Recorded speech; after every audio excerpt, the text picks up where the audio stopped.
Okay, let's start with the nasal cavity. So I am at scanner view of the nasal cavity. Now this was discussed to you or taken up before during the respiratory system.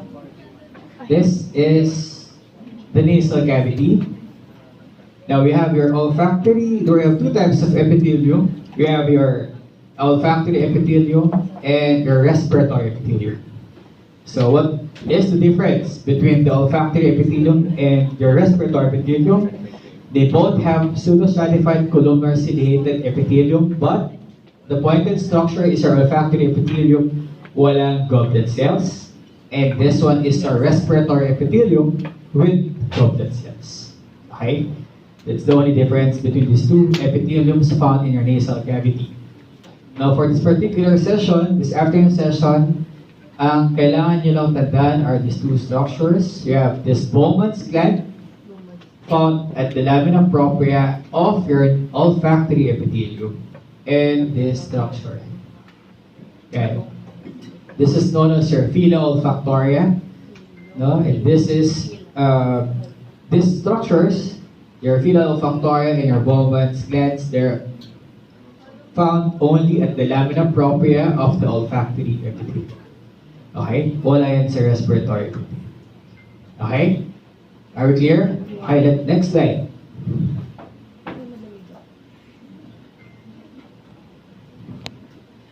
Ito ang medyo maraming structures na kailangan tandaan.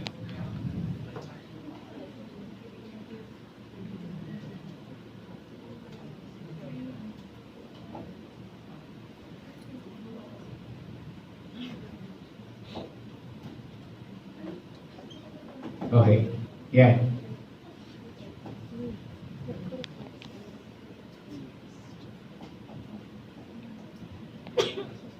Sorry, wait lang. I-orient lang natin na.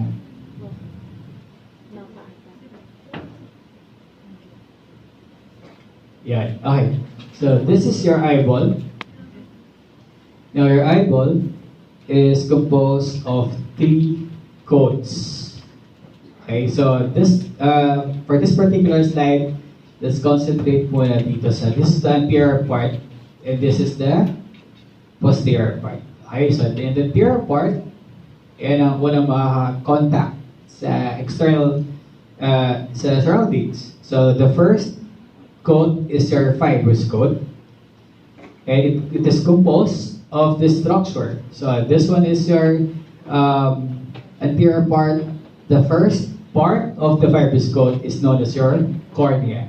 Now the cornea is a transparent and avascular part of your fibrous coat. And there are 2 structures in the fibrous coat. You have your cornea here, and tignan nyo lang itong pointer, pupunta siya sa itong structure. Ito. Yan. This is your sclera. Okay? The fibrous coat is composed of your cornea, the transparent and avascular part of the fibrous coat, and your sclera, the opaque portion which is made up of dense, irregular connective tissue. Now, I want you to remember, if this is your sclera and this is your cornea, meron ditong structure. And this structure is also known as your canal of Schlemm. Okay, canal of Schlemm. This is found at the sclerocorneal junction, or also known as your limbus. Okay, so this one is the sclera, this one is the corneoscleral junction, this is the structure is your canal of Schlemm, and this is your cornea. Okay, that composed of your fibrous coat. Now, in here, so kung may fibrous coat, there is the second part of the eyeball, which is your vascular coat. When you say vascular coat, this is also known as your uveal coat. So in the vascular coat, you have 3 structures that you have to study. First is this structure. This one is your iris. Okay? Mamaya natin isa-isayin ko yung mga parts niya. This is the iris. This is your ciliary body. From this pointer up to this point. Now, for the ciliary body, it is composed of two structures. You have your ciliary muscles and your ciliary processes. Okay, I'll explain further kung ano yung mga functions nila. And the third part of the vascular coat is the block structure here known as your choroid. That choroid plexus, okay, it's choroid. CHOROID. Now, that is the composition of your vascular coat, your iris, your ciliary body, and your choroid. Now, what about the last coat? This is known as your nervous coat. The nervous coat is composed of your retina. And your retina is composed of how many layers? 10 layers. Okay? Yung buong yan, from the tip of the pointer up to this area, that is your retina. Okay, let's go back to your fibrous coat. So again, section E, how many structures do you have for fibrous coat? E? 2. What are those two? Your cornea and your sclera. Now, for the cornea, let's first discuss the cornea.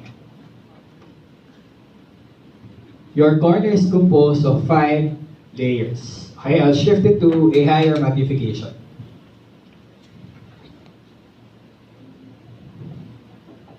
Okay? So this is just a low power. Hindi niyo masyado ma-appreciate arrangement ng cell. That's why I have to put it in a much higher magnification. Yeah. Oh. Section E, can you appreciate? Yes. Wala kayong reaction eh? Yes? Yes. Gusto niyo ng bakasyon? Yes. Mag-drop daw muna kayo. No. Mag-finals muna kayo. Okay. These are the 5 layers of your cornea. First is your corneal epithelium. Now, this corneal epithelium is lined, take note, it is lined by stratified squamous, non-cornified epithelium. Okay? Stratified squamous, non-cornified epithelium. The second layer, just beneath this epithelium, is what you know as your Bowman's membrane. Okay? Now, your Bowman's membrane is actually a homogeneous layer just beneath that epithelium. Okay? That is your Bowman's membrane. This is your corneal epithelium. Now, look, from this layer, yeah, this is a layer made up of collagen bundles interspersed with this cell. Now, this one is your fibroblast. So, this layer is a thicker layer, the thickest layer of the cornea. This is composed of collagen bundles interspersed with this fibroblast, and this is what we know as your substantia propria. Okay? Or your stroma.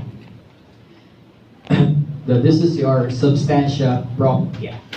Again, this interspersed with your fibroblast and your collagen bundles. The fourth layer of the cornea is in this layer. Yan, bago mag last layer. So this layer, hindi yan po ito hindi yan just yan. So that is your Descemet's membrane. So Descemet's membrane also contains collagen fibers. Now this one, the last layer is your corneal endothelium. If you would notice, the corneal endothelium, it is lined by simple squamous epithelium. Simple meaning a single layer of squamous cell. So in your practical exam, ganito po namin ipo-point ang corneal endothelium dyan sa cell na yan. And if you want to ask for Descemet's membrane, ganyan. Okay? Are we clear? Yes. Descemet's membrane, that's the pointed layer, and this is your corneal endothelium. Alright? Now that is for your cornea. So shift it again to a lower magnification. Para di kayo malito. So scanner na lang. Now after the cornea, subset, dito tayo pupunta sa sclera. So again, what is the structure? Section E? Canal of Schlemm. Canal of Schlemm. Now, this is your sclera part. Okay? Now, let's go now to your vascular or uveal cone. The first part of the vascular cone is this structure. And this is your iris. Okay? From the tip of the pointer up to this area. This is the whole iris. Now, this iris is lined by pigmented and non-pigmented layer of simple columnar cells. Okay? Now, I want you to remember this specific muscle. Now, in the iris, so I'll shift it to a higher magnification.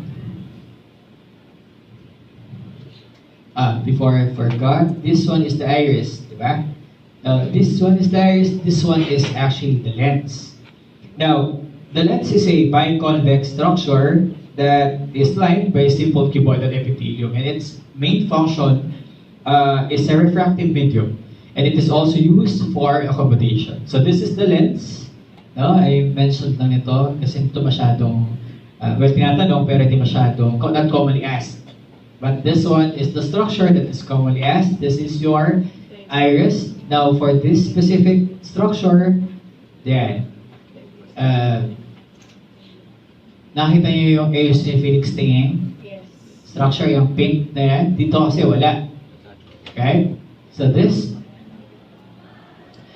one is what we call your sphincter pupillae. Now, the sphincter pupillae, its function is of course for pupillary constriction. Okay? And the other smooth muscle